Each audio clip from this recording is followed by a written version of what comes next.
베트남 단기 선교를 준비하면서도 그렇고 저도 많이 참석을 못했지만 우리 김한별 전사님이 준비하고 또 우리 팀원들이 함께 준비하면서 열심히 준비했지만 솔직히 기대가 많이 되진 않았습니다. 왜냐하면 공산주의, 사회주의 국가이기 때문에 우리가 막 나가서 노방전도를 하거나 막 우리가 기대했던 어떤 웨이워십 이런 느낌의 뭔가를 할 수 있는 분위기가 되지도 못하고, 만약 그렇게 하면 잡혀가니까 그 무서운 나라에서 우리가 도대체 무엇을 할 수 있을까? 아무것도 할 수 있는 것이 없겠다. 기껏해야 우리가 가는 구찌 그 태권도 센터 안에서만 우리가 안에서만 사역할 수 있고 교회 안에서만 찬양할 수 있는 이런 상태에서 과연 우리가 무슨 일들을 할 수 있을까?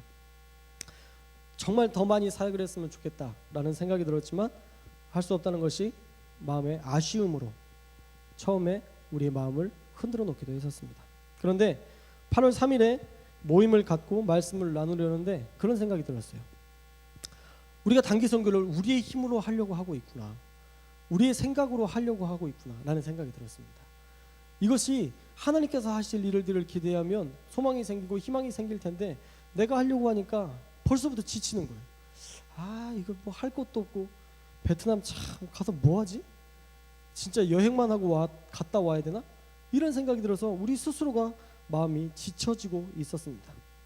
시작조 전에 하나님이 무슨 일을 계획하시고 계신지도 모르면서 무조건 실망이나 포기하는 것, 그것은 어리석다라는 생각을 저희 마음 가운데 주셔서 다시 베트남을 품고 기대하기 시작했습니다. 그때 저에게 주셨던 말씀이 바로 시편 46편 10절 말씀입니다. 함께 읽어볼까요? 시편 46편 10절 말씀 시작.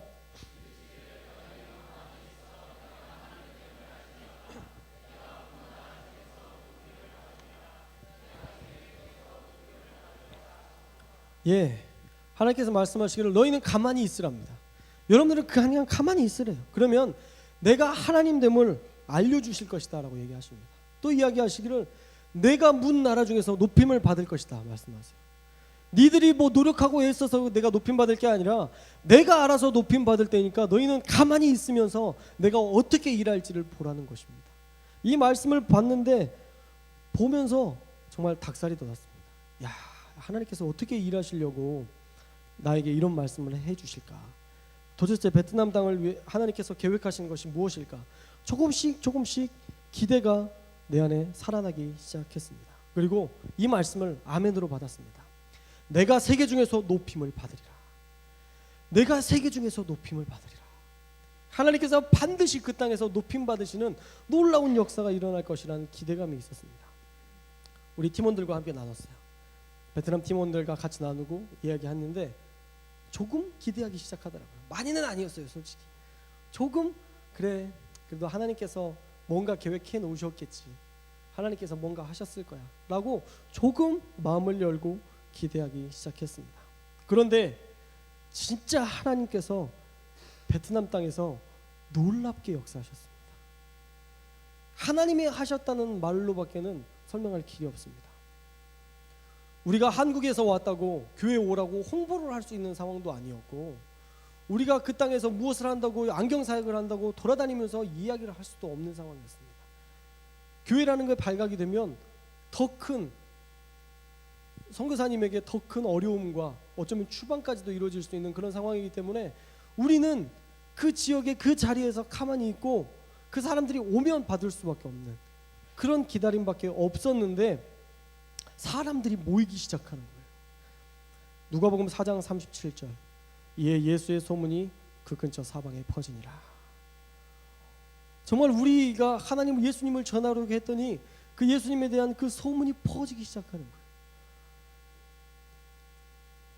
처음에 이관택 집사님께서 안경을 300개를 가지고 가려다가 300개 이거 다 줄 수 있을까? 너무 많이 남을 것 같았는데 하나님께서 믿음을 주시더라는 거예요. 그래서 50개 더 가져갔대요. 350개.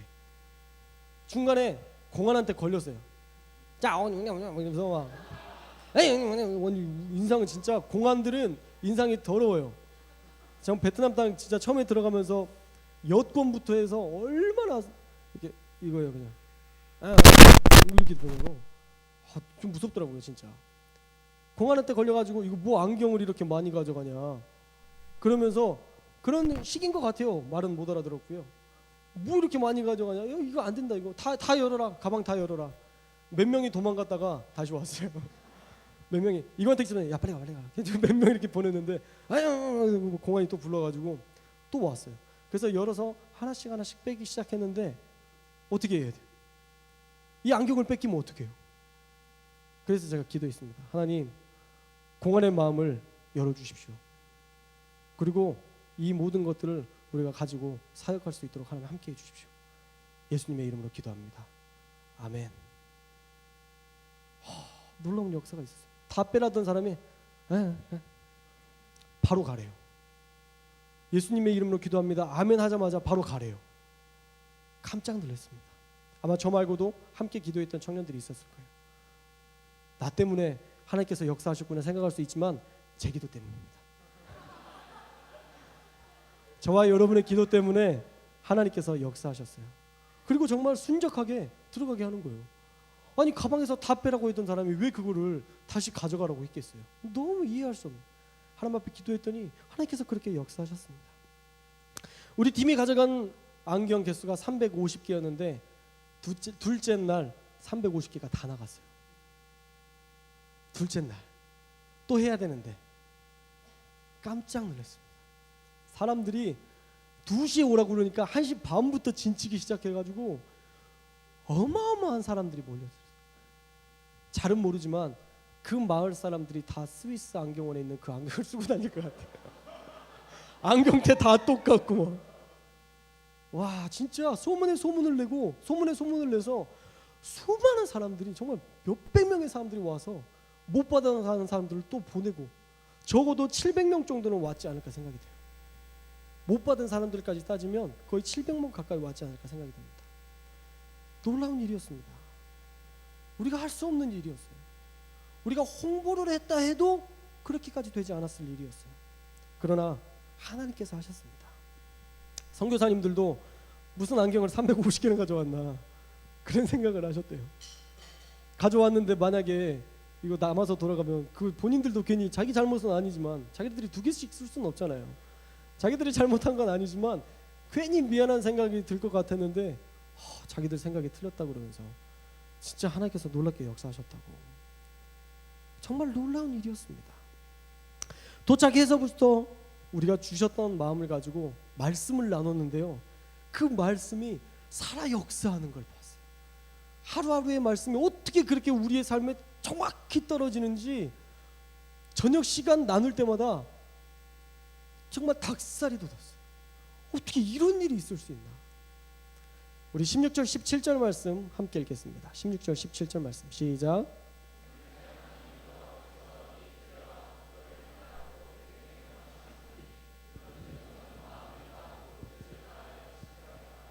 내가 오늘 여호와를 내 하나님으로 인정하고 또 그 도를 행하고 그의 규례와 명령과 법도를 지키며 그의 소리를 들으라. 아멘. 우리가 도착하면서부터 계속적으로 말씀, 우리에게 주신 말씀을 기대하고 나아가자고 선포했고 그 말씀대로 살자고 나누었습니다. 저 역시도 그 말씀을 잃어버리지 않으려고 몸부림쳤고 내 마음이 흐트러지지 않도록 단단히 붙잡으려고 몸부림쳤습니다. 말씀대로 살려고 또 마음이 나눠지지 않기 위해서 베트남 단교 선교팀 모두가 집중하고 또 집중했습니다. 근데 진짜 신기한 일들이 계속 벌어졌어요. 화요일 날 말씀 묵상 중에 순전한 마리아의 모습을 말씀하시면서 여러분들 생명의 삶 묵상하시는 분들은 아마 다 아실 거예요. 다 아시죠? 생명의 삶 아시죠? 예. 여러분들이 교회를 좀 잘 다녔으면 좋겠어요. 예, 계속 묵상을 여러분들이 꾸준히 한번 해보세요. 오늘 이 말씀 나눔을 통해서 그 역사들을 좀 여러분들이 체험하고 함께할 수 있었으면 좋겠어요. 화요일 말씀 묵상을 하는데 순전한 마리아의 모습을 우리에게 보여주셨어요. 그리고 제가 받았던 말씀은 가장 크게 와닿았던 말씀은 누가복음 14장 8절 말씀.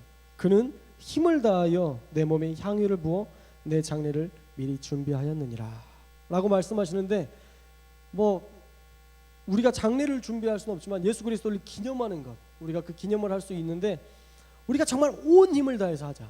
아침에 큐티를 나누면서 그랬어요. 진이 빠지도록 일하자. 한 명도 놀지 말아라.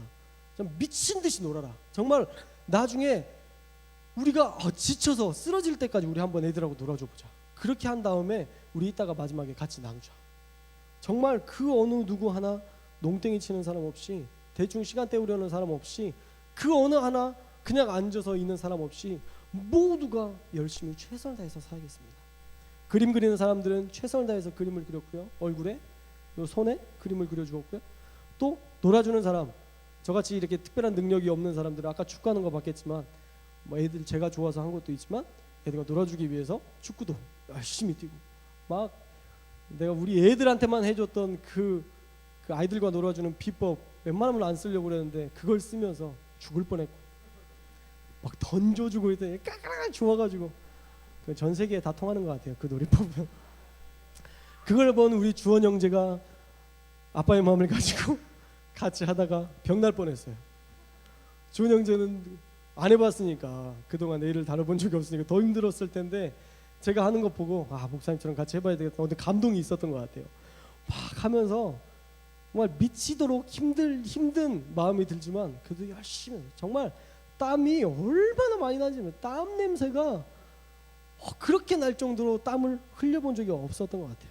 그런데 모든 것들을 마치고 마지막에 함께 피드백을 할 때 한 명도 후회하는 마음 없이 다 최선을 다했던 그런 고백들을 나눴습니다.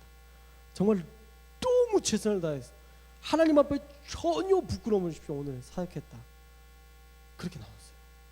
선교사님들이요 이뻐 죽으려고 그래요. 우리 단기 선교팀은 우리 애들인데 마치 자기 애들인 것처럼 계속 콜링해요. 선교사로 남아라, 선교사로 남아라, 10의 1조는 남겨둬라. 계속 우리 애들인데, 우리 예수나무 청년교회인데 베트남 청년교회인 줄 알고 계속 남기라고.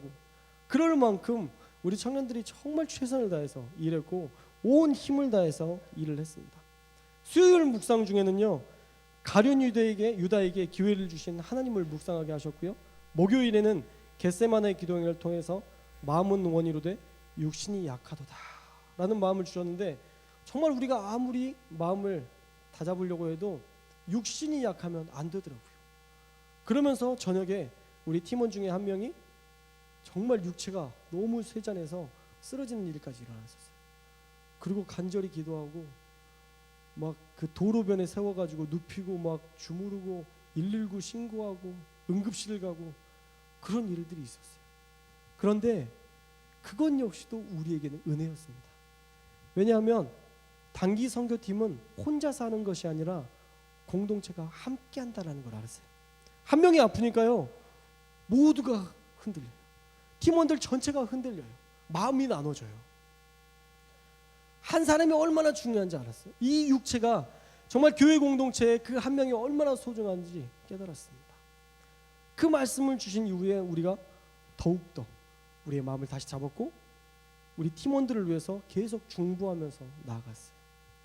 그 중보를 통해서 하나님께서 역사하셔서 조금씩 좋아졌고, 아직도 상태가 그리 좋지 않지만 계속적으로 지금도 중보하고 있고 함께하고 있습니다. 마지막 날 말씀이 참 인상적이었어요. 우리는 지금 단기 선교를 갔는데 마지막 날 나눴던, 금요일에 나눴던 말씀이 가룟 유다가 예수님을 파는 모습이었어요. 도대체 이 말씀이 어떻게 이루어질까? 가룟 유다가 예수를 판다. 그러면 이들 중에 누가 나를 팔까? 나를 공안에게 신고할까? 도대체 이게 어떻게 일어날까? 솔직히 말씀을 묵상하면서도 이런 일들이 어떻게 일어날 수 있을까? 그런 생각이 들었어요. 그런데 분명히 하나님께서 우리에게 주신 말씀이기 때문에 일어날 거라는 생각이 들었어요. 기대감이 있었어요. 그리고 하나님 앞에 그것에 대해서 우리의 마음을 기대하면서 하나님 앞에 기도했어요. 그런데 정말 그런 일들이 일어났어요. 우리 이권택 집사님이 안경사역을 그렇게 열심히 하고 여기 땅 뭐 이러면서 막 하이파이브하고 막 안아주고 그렇게 열심히 사랑을 해줬는데 우리 이권택 집사님의 지갑이 분실됐어요. 누군가가 지갑을 훔쳐갔어요. 가방을 잘 닫아놨는데도 그것을 훔쳐갔어요. 마음이 어렵더라고요. 이 사람들 진짜 생각이 있는 사람인가 없는 사람인가. 우리가 안경 주겠다고 와서 안경 부족해서 안경을 사서까지 지금 이러고 있는데 참 이 사람들 진짜 양심이 있는 사람인가 없는 사람인가. 이런 마음이 내 마음 가운데 들었어요. 또 하필이면 이건택 집사님 지갑을 가져갔을까. 물론 돈이 많이 있을 것 같아서 가져갔을 수도 있지만 내 것 가져가지. 내 거 많이 빼놨거든요. 돈도 얼마 없고. 내 걸 가져가지. 그냥 막 너무 막 마음이 안타까웠어요. 근데 묵상한 말씀이 갑자기 떠오르더라고요. 우리 중에 가룟 유다가 나온 게 아니라 우리가 사역하려고 갔던 그 사람들이 우리를 배신할 수 있다는 것을 깨달았어요. 가룟 유다가 예수님을 배신했을 때 예수님은 그 가룟 유다를 놓치지 않으셨어요. 예수님은 끝까지 그가 회개할 기회를 주셨고 예수님은 끝까지 그를 품으셨어요. 우리 역시도 베트남 땅에 그 사람들이 우리를 배신할지라도 우리를 품어야 우리는 그들을 예수님의 마음으로 품어야 된다는 생각이 들었어요. 그래서 그랬는지 몰라도 그때부터 또 그게 또 너무 좋은 거예요. 물론 도둑을 맞고 조금 불미스럽기도 했지만 그것마저도 하나님의 은혜라는 생각이 들었어요. 모든 것들을 마치고요. 우리 그 선교센터에서 그런 기도를 했습니다. 하나님, 우리 집사님의 지갑을 가져간 그 형제가 언젠가는 이 사실에 대해서 회개하게 하시고 이 사람도 예수 그리스도를 영접할 수 있는 은혜를 주옵소서. 하나님께서 그의 삶을 주관하셔서 그 역시도 예수 그리스도를 주인으로 삼고 변화된 삶을 살게 하여 주옵소서. 그를 축복하는 기도가 나옵니다. 정말 하나님의 말씀을 우리의 삶 속에 경험하고 느끼기를 원하니까 모든 것들이 다 우리의 삶 속에서 일어나고 또한 우리가 미리 알고 나니까 그게 다 이해가 되고 행복함으로 그 모든 일들이 바뀌어지는 것을 보았습니다. 말씀이 우리의 삶을 읽어내고 미리 말씀하셨기 때문에 그 어느 것 하나 힘들지 않았고 또 이해되지 않은 일들이 없었습니다. 바라기는 우리 예수남은 청년교회가 그런 삶을 좀 살 수 있었으면 좋겠습니다. 이 묵상이라는 것이 그냥 내 삶의 지혜를 위해서 얻는 이런 말씀이 있었어, 이런 걸 알았어, 내가 이런 게 있구나, 그걸 깨닫는 그런 수준의 묵상이 아니라 오늘 하루 나에게 어떤 삶을 주실까, 오늘 나에게 하나님이 어떤 말씀을 하실까를 기대하면서 그 말씀을 읽는다면 여러분들이 여러분 안에 일어날 불미스러운 일에 대해서 이해할 수 있게 될 것이고요, 행복할 일에 대해서 기대할 수 있게 될 거예요. 할렐루야. 말씀이 여러분 안에서 늘 넘쳐날 수 있기를 주님의 이름으로 축복합니다. 생명의 삶이나 너무 많은 매일 성경이라든지 너무 많은 큐티가 있잖아요. 여러분들이 그 큐티를 꼭 결정하셔서, 특별히 우리 청년부에서 묵상 생명의 삶 그 책자를 팔아요. 30권씩 우리가 주문해서 팔고 있습니다. 2,000원에 팔잖아요. 더 싸게 팔잖아요. 더더욱이 3권 중에 한 권에는 10권 중에 한 권이죠. 30권 중에 3권, 10권 중에 한 권에 영화 티켓이 들어가 있어요. 모르셔요 지금? 광고를 몇 번 했는데? 여러분들이 뽑기 말고 하나님의 말씀을 사모함으로 그것을 구입했더니 그 안에 야우리 티켓이 있더라. 이런 축복이 있어요. 그래서 여러분들 재밌는 마음으로, 기대하는 마음으로 그렇게 말씀도 좀 사서 보고 말씀도 읽고 또 야우리 티켓도 받아가는 그런 축복의 사람들이 되시기를 축복합니다. 어떻든 이렇게 사역을 하고 우리가 그 마음으로 기도했더니 선교사님들이 진짜 다 감동을 했어요. 매일 칭찬 들었어요. 매일도 아니고 하루에 2-3번씩 칭찬 들었어요. 어떻게 이런 팀이 있냐고, 어떻게 이렇게 순종적이고, 어떻게 이렇게 알아서 하고, 진짜 탐나는 팀이라고. 자기가 웬만하면 10의 1조 남으라고 안 한대요. 오히려 10의 1조 남으면 오히려 더 일이래요. 어떤 단기 선교팀이 왔는데 개판으로 가고 왔는데 10의 1조 얘네들이 남으면 이건 선교사님에게 짐이 되는 거예요. 안 남아주는 게 고마운 건데 우리 팀에게는 계속 콜링을 했어요. 정말 베트남 단기 선교를 다녀오면서 너무 즐겁고 행복한 시간이었습니다. 우리 팀원들 중에서 어쩌면 정말 10의 1조의 사람들이 선교를 갈 거라 믿어요. 아니 10의 2조까지도 지금 나올 것 같아요. 저에게 간증하고 저에게 이야기하는 사람들을 보면 정말 베트남 땅을 완전히 가슴에 묻었어요. 그냥 품은 게 아니라 묻었어요. 그래서 여기서 싹이 자라나고 나무가 자라갈 것 같은 그런 청년들이 넘쳐나요. 예배 시작하면서 한 청년이 저에게 와서 목사님 왜 베트남 가고 싶어요? 왜 울어? 그러면서 나도 정말 그렇게 눈물을 흘린 만큼 베트남 땅을 향해서 기도하고 있습니다.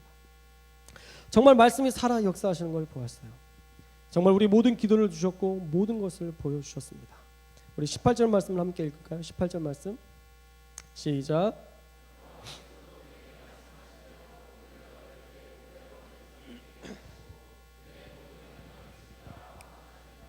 예, 우리 팀 전체가 정말 말씀을 중심으로 해서 계속 기도하고 또 베트남 땅에서는 예배를 드릴 수 없다고 그랬잖아요. 그래서 우리가 버스에서 예배를 드렸어요.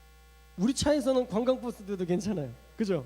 그래서 찬양합시다. 그래서 우리 서병재가 기타를 드는 순간 알죠? 우리 서병재의 놀라운 은사. 코드 하나 눌렀을 뿐이나 은혜가 임하기 시작하면서 막 소리 지르고 막 우리 수련회 때 찬양했던 것처럼 뭐 소리 지르고 영상 보셨죠? 제 혹시 페이스북 영상 보셨나요? 거기에 우리는 이렇게 쉰다 그러면서 쉬는 시간인데 자도 되는 시간인데 그때 막 찬양하고 그게 제일 약했을 때예요. 어느 정도 불이 꺼지는 즈음에 제가 이렇게 녹화를 했던 건데 얼마나 행복하게 예배하고 찬양했는지 모릅니다. 정말 그렇게 우리가 흐트러지지 않도록 계속 집중하고 하나님을 예배했더니 하나님께서 정말 우리를 보배로운 백성이 되게 하셨어요. 그리고 가는 곳마다 하나님의 역사가 일어났습니다. 아이들과 잠시 만났던 그 시간에도 그 아이들이 우리를 너무도 사랑해 주었고요. 우리 역시도 그들을 너무 사랑하게 되었어요. 그 아이들의 눈빛을 잊을 수가 없고요. 그 짧은 시간 동안 잠깐 보고 왔지만 그 아이들이 우리를 그리워하고 우리를 만나고 싶어하고 그래서 페이스북 친구들이 되게 많이 늘어났어요.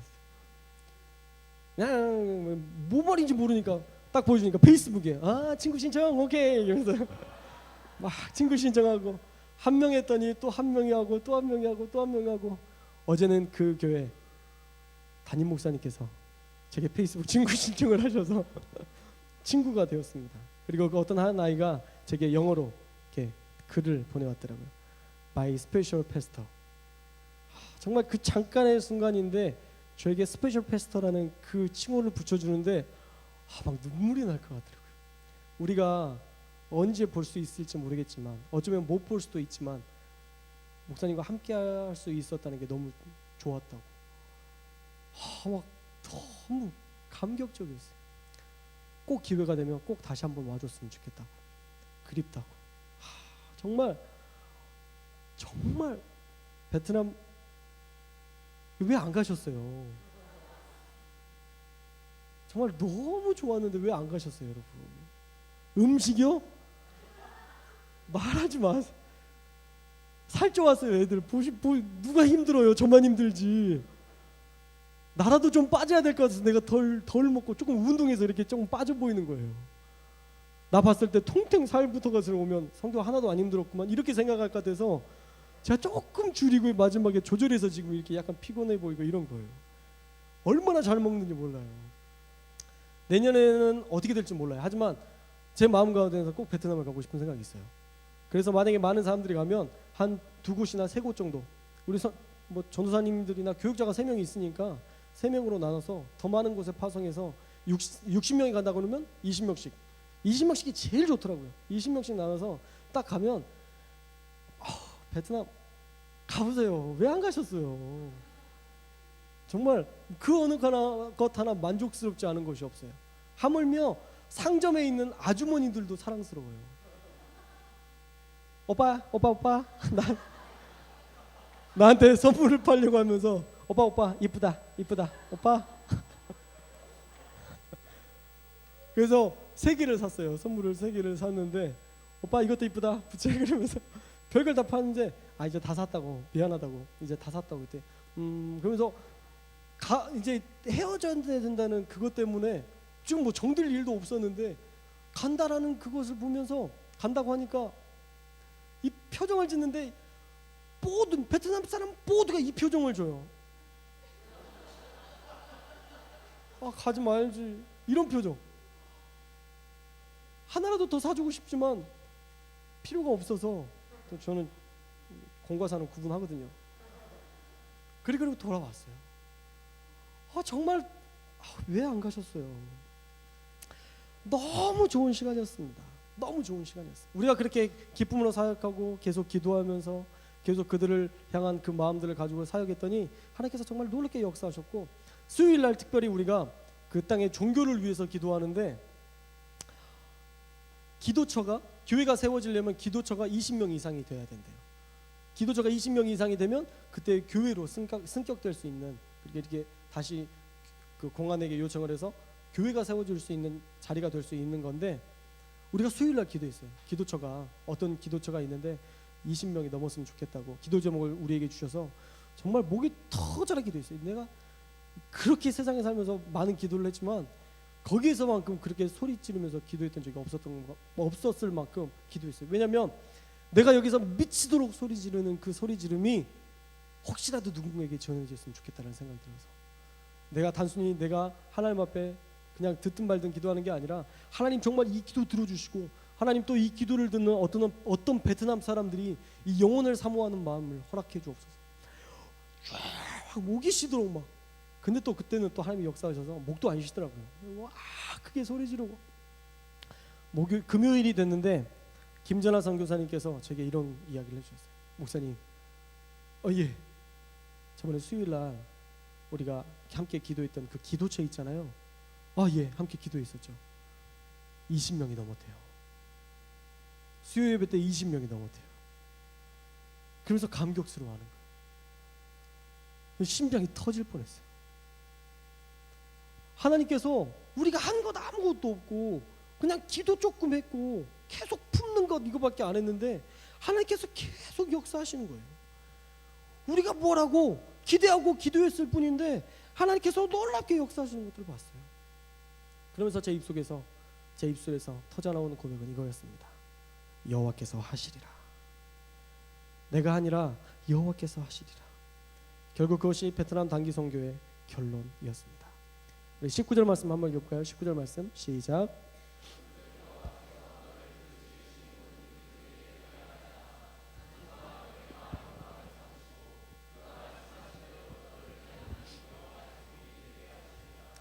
여호와의 말씀을 지켜 행하고 하나님의 뜻대로 살려고 몸부림치는 그것을 통해서 하나님께서는 우리를 높이 들려주신다라는 거예요. 보세요. 너를 지으신 여호와께서 너를 그 지으신 모든 민족 위에 뛰어나게 하사 찬송과 명예와 영광을 삼으셨어요. 우리 베트남 단기 선교팀을 하나님께서 찬송과 명예와 영광으로 삼으셨대요. 우리를 하나님께서 영광스럽게 여겨주신다라는 거예요. 우리를 하나님께서 명예롭게 여겨주신다라는 거예요. 그러면서 하나님께서 정말 그렇게 우리를 높이셨어요. 지금까지 봤던 선교팀 중에 가장 도전이 된 선교팀이었다고 그렇게 고백을 듣고 칭찬을 듣고, 우리가 그 칭찬 때문에 열심히 한 건 아니지만 선교사님들이 너무 기분이 좋은 거예요. 선교사님들이 우리가 하는 것만 봐도 기분 좋고, 찬양하는 것만 봐도 기분 좋고, 기도하는 것만 봐도 기분 좋고, 그래서 본인들이 선교를 하면서 더 도전받는다고, 너무 고맙다고, 도대체 어떻게 훈련이 된 건지 기대가 된다고, 목사님은 얼마나 훈련을 잘 시켰으면 이렇게 훈련이 됐냐고. 내가 훈련시킨 게 뭐가 있어요? 아무것도 없어요. 그런데도 스스로가 하나님 앞에 순전함을 지키고 나아갔더니 우리가 생각했던 것, 우리가 기대했던 것 이상으로 하나님께서 역사하셨다라는 것입니다. 그리고 우리를 높여주신 거예요. 찬송과 명예와 영광. 이것은 단순히 우리가 베트남 장기가 아니라 단기로 왔기 때문에 우리가 단지 선교사님들에게만 칭송을 받을 뿐이지만, 여러분들이 장기 선교사로 헌신하거나 콜링하는 거 아니에요? 여러분들이 하나님을 위해서 헌신되기로 작정하고 평신도 사역자로서 여러분들이 훈련되기로 작정해서 나아간다 그러면 하나님께서 여러분들을 그 자리에서 그렇게 높여 쓰신다라는 거예요. 하나님이 여러분들을 쓰실 때에 찌질하게 쓰실까요? 절대 그렇지 않습니다. 너무 찌질하게 얘가 나한테 찬송해, 얘가 찬송하는 게 부끄러울 그 사람을 하나님께서 높여 들어서 쓰시겠어요? 하나님 그렇게 하지 않으세요. 하나님 앞에 순전하게 살면요, 하나님은 그 사람을 높이세요. 그 높은 사람이 되게 하셔서 그 높은 사람을 된 그 사람이 하나님을 찬양할 때에 하나님께서 영광 받으시는 거예요. 저는 고지로 오늘 이야기하는 게 아닙니다. 부자 되십시오. 높은 자리를 올라가십시오. 그래서 하나님을 높이십시오. 그게 아니에요. 여러분들이 여러분의 힘으로 높아져서 그 다음에 하나님을 찬송하려고 하면 여러분들은 하나님 찬송 못해요. 여러분들 스스로 높아진 거잖아요. 여러분 안에 교만이 있는데 하나님을 하나님으로 인정하는 믿음이 있겠어요? 없어요. 지금 순간부터 하나님 앞에 철저히 낮아져서 하나님을 하나님으로 인정하고 사는 삶이 습관이 돼서 그렇게 나아가 보십시오. 그러면 하나님이 높으신다니까요. 20살 때의 여러분과 30살 때의 여러분과 40살 때의 여러분이 달라요. 여러분이 생각하는 사람이 이 정도밖에 안 될지 모르지만 하나님 그 이상으로 크게 쓰세요. 저의 10대와 20대와 30대가 너무 달라요. 전 40대가 어떨지 기대가 돼요. 여러분들 내가 40대가 되면 잘 못 볼 수도 있어요.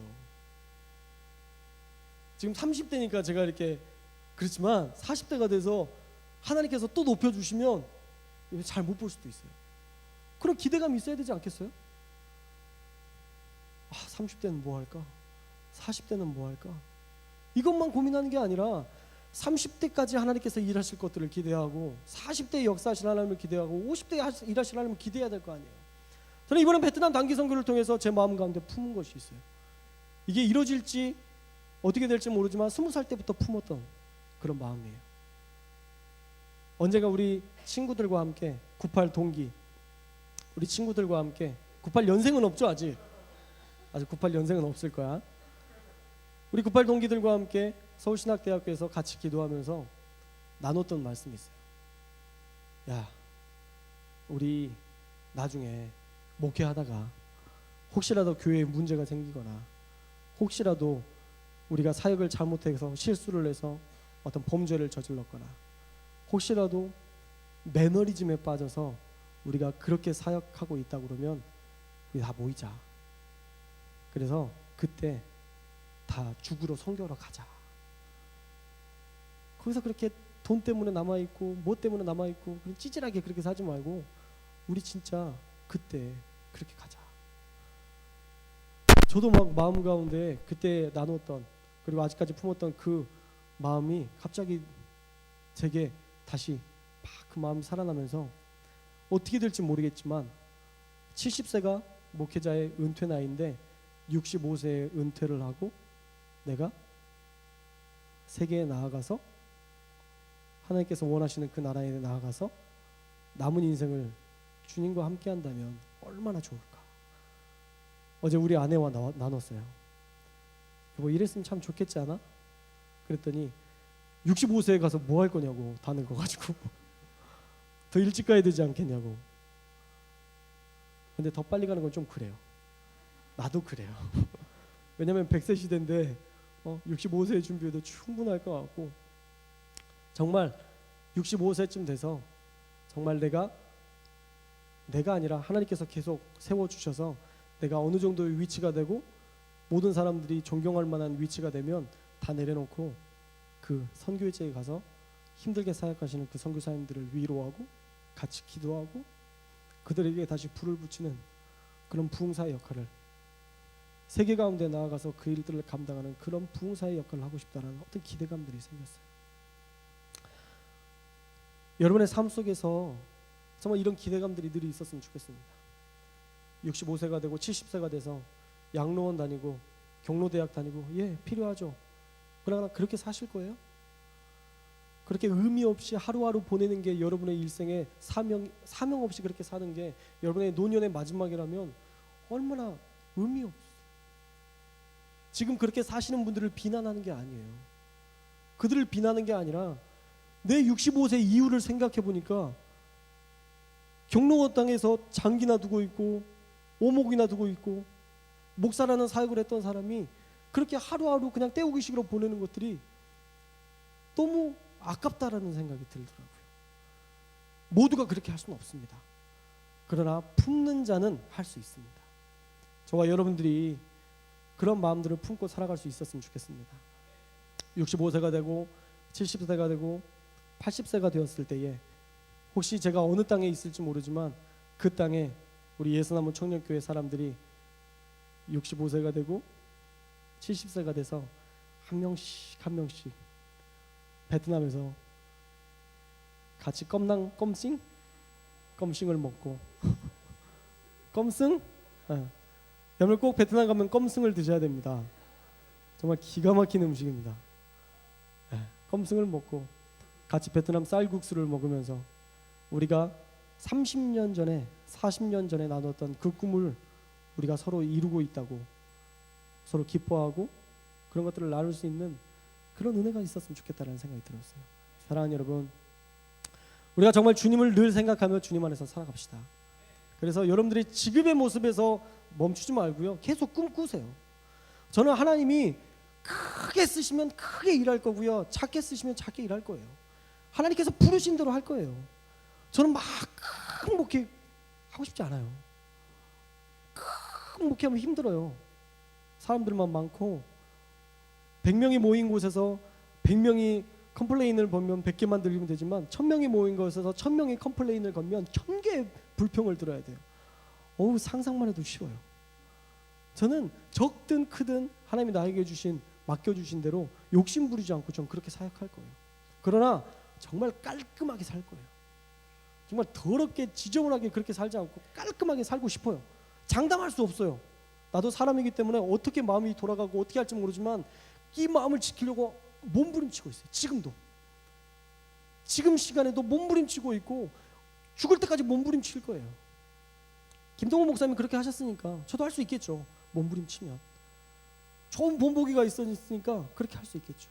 또 여러분들이 저에게 배웠고 여러분들이 저의 사랑스러운 제자들이고 언젠가 여러분들을 바라보면서 흐뭇하게 웃을 수 있는 나와 함께했던 애들이야 라고 말할 수 있는 그런 훌륭한 사람들이 될 것이기 때문에 기대감이 돼요. 기대감이 있어요.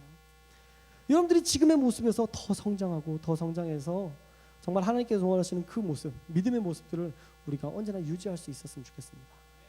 하나님께서 높이실 것입니다. 할렐루야. 여호와께서 일하십니다. 할렐루야. 여러분들이 하는 것이 아니라 여호와께서 하시는 거예요. 그래서 늘 하나님 안에서 살면서 하나님 안에서 살아가고 또 하나님 앞에 집중된 삶을 사시기를 주님의 이름으로 축복합니다.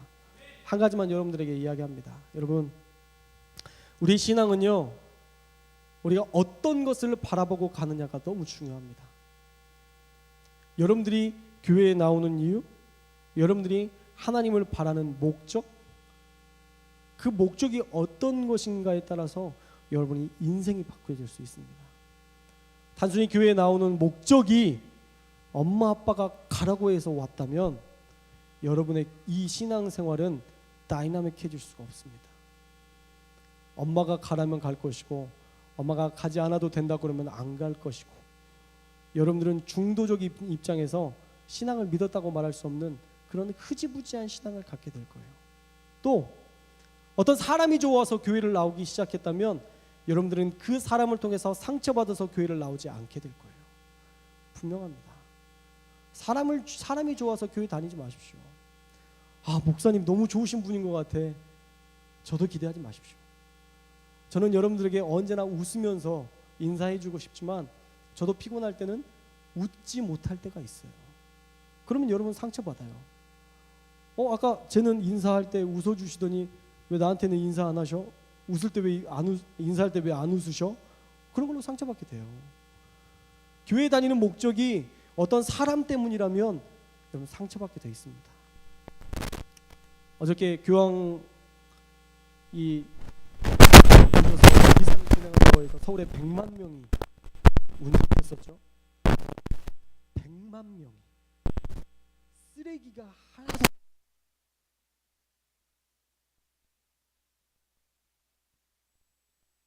있는데 100만 명이 모였어요. 4분의 1, 5분의 1이 모였어요. 교황이 만약 잘했으면 좋겠지만 교황이 만약 상처받는 일을 했거나 문제를 일으킨다면 100만 명이 상처받을 거예요. 그 축복기도 한번 받겠다고 모였던 그 사람이 교황 한 명을 통해서 상처받고 다 쓰러질 수도 있는 거예요. 그래서 여러분 저를 기대하지 마십시오. 저는 여러분들에게 모본이 되는 삶을 살고 싶어요. 노력해요. 애써요. 하지만 언제나 100% 여러분들을 만족시킬 만한 목회자가 될 수는 없어요. 저는 예수님이 아니기 때문에. 여러분들이 예수님을 보면 지치지 않고 쓰러지지 않지만 저를 보면 지칠 수 있어요. 그러나 저도 노력할 것입니다. 할렐루야. 사람을 보고 교회 다니지 마십시오. 또 하나, 여러분들에게 교회 다니는 목적이 저는 사명이었으면 좋겠어요. 여러분들이 교회에 나오는 목적이 사명이 있었으면 좋겠어요. 교회에 나오는 그 목적. 여러분 왜 교회에 나오세요? 교회 나오는 분명한 이유가 있어야 될 거 아니에요. 그냥 말씀을 들으면 조금 평안해지는 거? 잠깐 평안해지는 것 때문에 여러분 교회 다니세요? 그것이 여러분의 삶의 주가 되어서는 안 돼요. 마음의 평안이 여러분의 주가 되어서는 안 됩니다. 저는 여러분의 이 교회에 다니는, 교회에 나오는, 그리고 교회에서 예배드리는 목적이 사명이 되었으면 좋겠어요. 할렐루야. 그 사명은 여러분들 각자에게 주어진 것입니다. 오늘 어쩌면 베트남 단기 선교를 갔던 사람들은 또 다른 어떤 사명을 품었을 거예요. 베트남 그 땅만 생각하고 그 국기만 봐도 눈물이 나는 어떤 사명을 발견했을 수 있습니다. 또 여러분들 가운데 NGO나 또 어떤 어려운 사람들을 돕는 것으로 사명을 발견한 사람들도 있을 거예요. 또 여러분들이 예배에 집중해서, 예배에 올인해서, 예배를 통한 감격, 예배를 통해서 하나님을 만나는 것들, 그 어떠한 것이 여러분의 삶의 어떤 사명과 목적이 될 수 있을 것입니다. 그것들을 꼭 발견할 수 있었으면 좋겠어요. 그건 누가 찾아주는 게 아닙니다. 여러분들이 찾아야 될 몫이에요. 여러분들이 몸부림치면서 찾아내야 될 몫입니다. 정말 몸부림치면요, 하나씩 하나씩 발견하게 돼요. 말씀을 통해서, 예배를 통해서 몸부림치는 그것으로 하나씩 하나씩 발견하게 됩니다. 그러면 여러분의 신앙이 확 성장하게 돼요. 저는 성령에 대해서 깨달은 이후에 정말 많이 신앙이 성장을 했고요. 이번 선교를 수련회부터 계속 훈련을 통해서 단기선교, 국내 단기선교, 해외 단기선교를 통해서 정말 선교의 중요성을 깨달았고, 그 선교에 대해서 내 눈이 열리는 순간 또 다른 하나의 사명을 발견했어요. 여러분 역시도 그런 사명들을 늘 발견할 수 있기를 주님의 이름으로 축복합니다. 할렐루야. 베트남에 있다고 해서 긴장감 가지고 거기에서만 그러지 말고요. 우리 여기서 그렇게 삽시다. 이 땅에서 여기가 선교지인 것처럼 정말 선교지예요. 이 땅에도 정말 기도해야 할 거리가 너무 많고요. 이 땅에도 우리가 하나님께 구해야 될 것들이 너무 많아요. 이 땅을 선교지로 여기면서 하루하루 살아가면서 하나님의 일들을 이뤄내고, 또한 우리가 여호와께서 하실 것이라는 그 믿음 가지고 하루하루 살아가시는 저와 여러분들 모두가 되시기를 주님의 이름으로 축원을 드립니다. 기도하겠습니다.